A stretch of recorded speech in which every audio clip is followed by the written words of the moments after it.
ہر قسم کے روحانی جسمانی مسائل اور وظائف کے لیے پیر اقبال قریشی چینل کو سبسکرائب کریں۔ بسم اللہ الرحمن الرحیم وجعلنا السماء سقفا محفوظا وهم عن آیاتها معرضون وهو الذي خلق الليل والنهار والشمس والقمر كل في فلك يسبحون صدق اللہ العظیم۔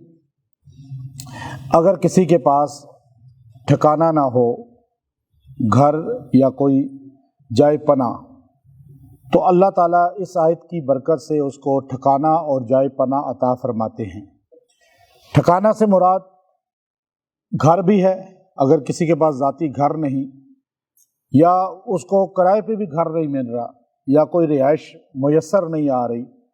بہت سے لوگ جن کو گھر ملتا ہی نہیں، نہ کرائے پہ نہ ذاتی، اس آیت کی برکت سے ان کو اللہ تعالیٰ مکان عطا فرمائیں گے۔ اور اگر کسی کے پاس ٹھکانہ نہ ہو، پردیس میں ہو اور در بدر پھر رہا ہو، جیسے لوگ باہر ملکوں میں جاتے ہیں اور وہاں نوکری کرتے ہیں لیکن ان کو ٹھکانہ نہیں ملتا، اور سب سے زیادہ وہاں پہ رہائش کا مسائل ہیں، تو اس آیت کی برکت سے ان کو رہائش اور ٹھکانہ اللہ عطا فرمائے گا۔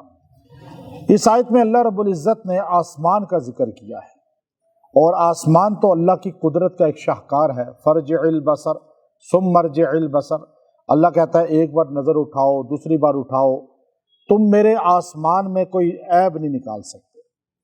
اللہ نے بغیر ستون کے، بغیر پلر کے اتنا بڑا آسمان، کہ یہاں بلڈنگ اتنی بڑی کنال کی لوگ بناتے ہیں تو کتنے پلر بیچ میں دے دیتے ہیں۔ اللہ نے منتہائے نظر تک آسمان بنایا کہ ہماری دنیا ختم ہو جاتی ہے لیکن اللہ کے آسمان ختم نہیں ہوتا، جہاں انسانیت بھی ختم ہے۔ اب میں دنیا کے کونے میں گیا ہوں جہاں بالکل اینڈ ہے، وہاں لکھا ہوا ہے دنیا کا آخر ہے، کیپ ٹاؤن میں۔ اب اس کے آگے بھی آسمان اتنا دور تک ہے کہ ہماری نظر ختم ہو جاتی ہے، آسمان ختم نہیں ہوتا۔ ہم نے کہا عجیب بات ہے یہ، اللہ رب العزت نے ہماری دنیا ختم ہو گئی، ہمارے اختیارات ختم ہو گئے، ہمارے جہاز فیل ہو گئے، اور ایسی ایسی جگہ ہیں جہاں سے آگے ہوائی جہاز جا ہی نہیں سکتے۔ کینیڈا سے آگے ایسی جگہ ہیں، ناروے سے آگے ایسی جگہ ہیں۔ اب وہاں بھی آگے اللہ کا آسمان ہے اور بغیر ستون کے ہے۔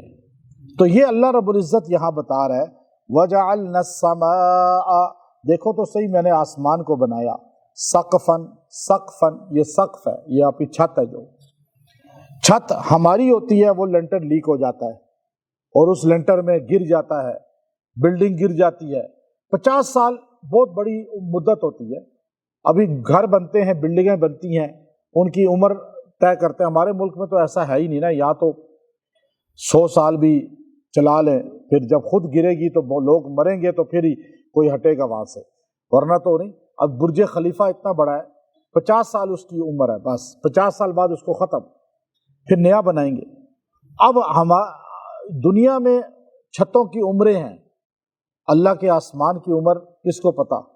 آدم علیہ السلام سے بھی پہلے آسمان بنا، اور اب ہماری نسلیں صدیوں سے گزر رہی ہیں۔ سائنس کہتی ہے 14 لاکھ سال ہو گئے ہیں دنیا کو، تو آسمان کو بنے ہوئے 14 لاکھ سال سے بھی زیادہ عرصہ ہو گیا، لیکن کوئی اس میں کریک نہیں ہے، کہیں سے لیک نہیں ہے، کہیں سے کوئی چیز نیچے نہیں گری کہ کوئی کہکشاں، کوئی سیارہ، کوئی ستارہ، چاند، سورج۔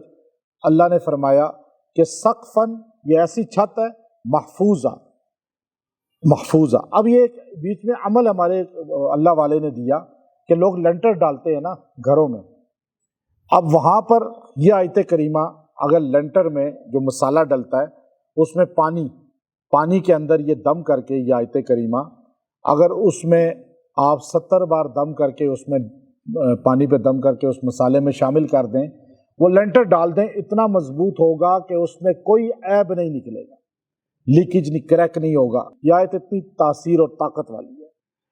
اب اللہ نے فرمایا سقفاً محفوظہ، یہ ایسی سقف ہے جو محفوظ ہے، اور پھر فرمایا کہ اے کافرو، مسلمان تو یقین کرتے ہی ہیں، کافر یقین نہیں کرتا، نہیں مانتا۔ وَهُمْ عَنْ آيَاتِهَا مُعْرِضُونَ، تم یہ آیتیں میری دیکھ کر بھی روح گردانی کرتے ہو، مجھ سے بھاگتے ہو، اعراض کرتے ہو، توجہ نہیں کرتے، اور تمہیں سوچ نہیں آتی کہ اللہ کتنا بڑا ہوگا جس کا شاہکار اتنا بڑا ہے۔ جس کی تخلیق اتنی بڑی ہے، تو تمہیں پھر بھی توجہ نہیں ہے۔ پھر فرمایا وَهُوَ الَّذِي، چلو آسمان تو تم نے دیکھ لیا، اب آسمان سے نیچے آؤ تھوڑا اور چیز دیکھو۔ وَهُوَ الَّذِي، اللہ کی قدرت تو دیکھو، خلق اللیل، جس نے رات کو بنایا۔ اب یہ رات ہے تو یہ نظام ہے اللہ کا، روشنی، لیل والنہار، اور روشنی، دن کا اجالا۔ یہ دو چیزیں اللہ جب قرآن میں بیان کرتا ہے تو سگنل ہوتا ہے کہ اندھیرا ہمیشہ نہیں رہتا، روشنی ہمیشہ نہیں رہتی۔ یہ دنیا ہے، یا سب نے جانا ہے، چاہے روشنی ہے چاہے اندھیرا ہے۔ اب پھر غم ہمیشہ نہیں رہتے، خوشی ہمیشہ نہیں رہتی، یہ بھی رات اور دن کے ساتھ ایک نسبت ہے اس کی۔ تو اللہ نے کہا میں نے رات کو تخلیق کیا اور دن کو تخلیق کیا، والشمس والقمر، اور میں نے سورج کو اور چاند کو میں نے تخلیق کیا، بنایا۔ کن کہا سورج بن گیا، کن کہا چاند بن گیا، کن کہا رات دن آسمان، سب کچھ بن گیا۔ انسان کو بنانے کے لیے اللہ نے اپنی قدرت والی جو ہے، قدرت والے ہاتھوں سے انسان کا چہرہ بنایا۔ باقی سارا جسم انسان کا بنایا گیا، لیکن چہرے کو اللہ نے اپنے قدرت والے ہاتھ سے بنایا۔ اس لیے انسان اور جانور کے چہرے پہ ہی مارنے سے منع کیا۔ تو اللہ تعالیٰ کہتے ہیں کلن، یہ جتنی چیزیں ہیں نا، کلن، ساری کی ساری، فی فلک یسبحون، یہ اپنے مدار میں چل رہی ہیں، یہ اپنے مدار سے نکلتی نہیں۔ رات اپنے ٹائم پہ آئے گی جائے گی، دن اپنے ٹائم پہ آئے گا جائے گا۔ اب یہ نہیں کہ آپ بیٹھے ہوئے ہیں کہ جی یہ رات کیوں نہیں آ رہی، دن کیوں نہیں ختم ہو رہا کہ ہم نے افطاری کرنی تھی، یہ دن ختم کیوں نہیں ہو رہا کہ ہم نے جو ہے اگلا جو ہے دن کا انتظار کر رہے ہیں بیٹھے ہوئے، لیکن دن ختم ہوگا تو اگلا دن آئے گا۔ نہیں، نہ رات اپنی مرضی سے، نہ دن اپنی مرضی سے، نہ سورج اپنی مرضی سے، نہ چاند اپنی مرضی سے، کلن فی فلک یسبحون، اللہ نے ان کی تمام منزلوں کو طے کیا ہوا ہے۔ ایک سوتر بھی وہ اپنی منزل سے آگے پیچھے نہیں، ایک انچ بھی، ایک لمحہ بھی، ایک سیکنڈ بھی ان کے ترتیب میں فرق ہمارے فرق ہے۔ نماز قضا ہو جاتی ہے، ہمارے جو ہے روزے قضا ہو جاتے ہیں، ہمارے پیسے والا حج کر ہی نہیں رہا، پیسے والا زکوٰۃ دے ہی نہیں رہا، حلال کھا ہی نہیں رہا بندہ، حرام کے پیچھے پڑا ہوا ہے۔ اب ہم یہ کام کر رہے ہیں، اللہ کی مخلوق باقی نہیں کر رہی۔ اللہ یہ ہمیں سمجھانے کے لیے کہہ رہا ہے۔ اب یہ سورہ انبیاء شروع کی ہے نا، تو اللہ نے ایک تسلسل باندھا ہے۔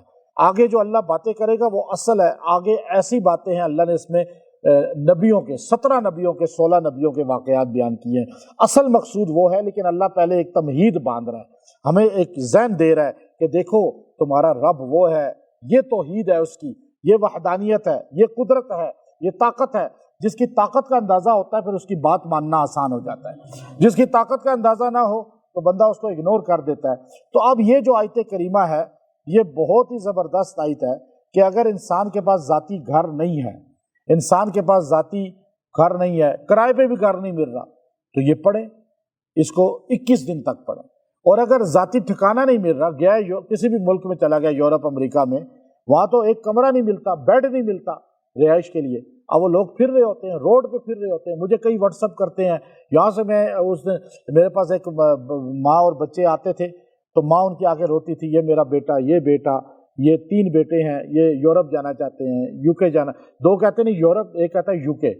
تو میں نے کہا چلو کیا کرو گے جا کر، میں تو اکثر کو منع کرتا ہوں، یہاں اس ملک میں اللہ نے بہت کچھ رکھا ہے اگر ہمت کرے بندہ۔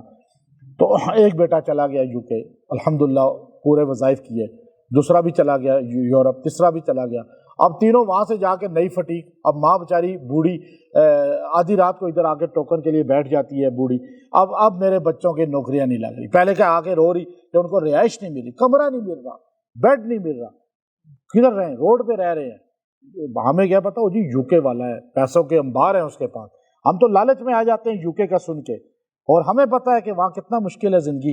اب وہ جو ہے پھر اللہ اللہ کر کے ان کو کمرہ ملا، اب نوکری نہیں مل رہی، پھر نوکری تھوڑی سی ملی تو وہاں پہ نیا کیس بن گیا، پھر وہاں سے بھاگے، اب وہ واپس یہاں آ گئے۔ اب یہاں پہ وہاں کچھ بھی نہیں، سارا پیسہ لٹا کر آ گئے، وہی پیسہ ادھر کاروبار پہ لگاتے تو کتنا بزنس ہو جاتا۔ اچھا یہاں ٹریول ایجنٹوں کو 30 لاکھ 40 لاکھ دے رہے ہیں۔ تو اب یہ جو چیز ہے، میں نے ان کو یہی آیت دی، میں نے کہا یہ پڑھو، کمرہ مل گیا ان کو، رہائش مل گئی۔ اب یہ ایک بہت بڑا ایک ملک کا عرب ملک ہے، اس کے جنرل کی بیٹی تھی اور وہ عرب تھی، تو اس کو اسٹڈی کے لیے گئی، اسے کمرہ نہیں مل رہا کیونکہ جاب شروع کر دی تھی۔ پھر اب وہ مجھے واٹس ایپ کیا، کسی نے اس کو میرا نمبر دیا، عربی میں بات کر رہی، تو میں نے اس کو یہ آیت بھیجی تو اس نے فوراً الحمدللہ کمرہ مل گیا۔ اب وہ ایک ملک ہے اس کا، وہ آرمی کا ہے بڑا اچھا، تو اس نے کہا ماشاءاللہ میری بیٹی نے آپ کا بتایا، تو میں نے عربی کتاب اس کو بھیج دی۔ پھر اب یہ دیکھیے یہ آیت، آپ کو کمرہ نہیں مل رہا رہائش کے لیے، باہر ملکوں میں ٹھکانہ نہیں مل رہا، یہاں کرائے پہ گھر نہیں مل رہا، ذاتی نہیں مل رہا، آپ یہ آیت کریمہ جو ہے یہ آیت نمبر 32 ہے، 32 نمبر آیت سورہ انبیاء 17واں پارہ، وَجَعَلْنَا السَّمَاءَ سَقْفًا مَحْفُوظًا وَجَعَلْنَا السَّمَاءَ سَقْفًا مَحْفُوظًا، اتنی آپ یہ 111 بار پڑھیں 21 دن تک، دعا کریں، اللہ انشاءاللہ عطا فرمائے گا۔ اور اگر لنٹر ڈال رہے ہیں تو آپ اس کو 70 بار پڑھ کے اتنا اس پانی میں شامل کر دیں، انشاءاللہ اسٹرانگ مضبوط ہو جائے گا، پائیدار ترین ہوگا اور ہر قسم کے شر سے بچا رہے گا، اور پھر اس گھر میں جن بھی نہیں آئیں گے، کوئی چیز نہیں داخل ہوگی۔ اور اگر اس کو آپ ویسے ہی پڑھیں گے تو اللہ تعالیٰ جو ہے آپ کو مضبوطی عطا فرمائے گا، ہر قسم کے لیے مالی طور پہ ہی مضبوط کرے گا، کیونکہ سقف چھت ہے، چھت ہوگی تو انسان پردے میں رہے گا، عزت کے ساتھ زندگی گزارے گا۔ وآخر دعوانا ان الحمد للہ رب العالمین۔